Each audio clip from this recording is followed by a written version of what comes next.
और जिस संस्कृति को सत्य का आधार नहीं, उसका पतन होना तो स्वाभाविक है, और वो होगा, और आप देख भी रहे हैं हो क्या रहा है।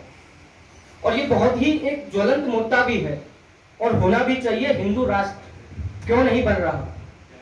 पूरी दुनिया में जिस धर्म को बने हुए 1400 साल हुए हैं, उसने इतने कम समय में 57 देश बना दिए। कभी इस बात पर शोध किया आप लोगों ने? कभी चिंतन किया कि जिस सनातन संस्कृति को लाखों सालें हो चुकी हैं, हजारों वर्ष पुराना है, आज उसका एक भी देश नहीं है। लेकिन फुर्सत किसे है? चक्कर क्या है कि वो लोग काम छोड़कर अजान पे जाते हैं, और हम अपना पूजा पाठ छोड़कर काम पे जा रहे हैं। तो इतना ही फर्क है। वो धर्म को सबसे आगे रखते हैं और हम धर्म को मानते ही नहीं है, क्योंकि धर्म क्या है? पाखंड है। किसके पास समय है?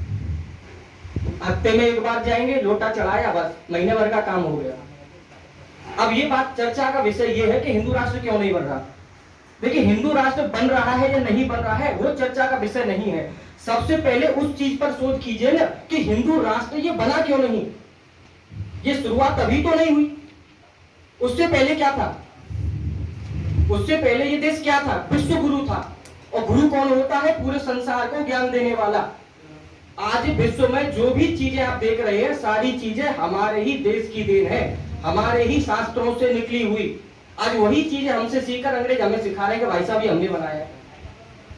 तो भारत विश्व गुरु था एक समय पे, तो आज ऐसी क्या नौबत आई कि आज हम ऐसे हो चुके हैं कि एक भी देश नहीं है। और ये भी मिला, ये भी धर्मशाला। इस देश को आजादी के बाद 2 बार विभाजित किया गया, 1947 और 1971। बांग्लादेश और पाकिस्तान बनाए, और दोनों धर्म के आधार पर बंटवारा किया गया, पाकिस्तान और बांग्लादेश। कभी सवाल किया कि वो देश आपने धर्म के आधार पर बनाया, ये धर्म के आधार पर धर्मशाला क्यों बनाया? क्योंकि आज का क्या है, लोगों को सोशल मीडिया पे केवल पॉपुलर होना है।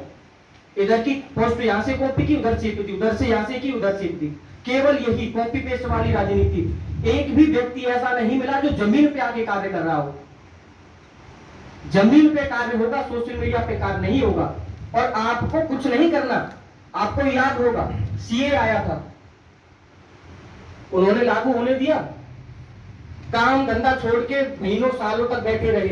किसान बिल आया, लागू हुआ, वापस लेना पड़ा। ज्ञान वापी मुद्दे आपके पास में ही है, उसकी सर्वे तक रुकवा दी उन लोगों ने, रुकवाई थी। और एक हमारे देश में एक समुदाय बैठा हुआ है जिसे चिंता ही नहीं है।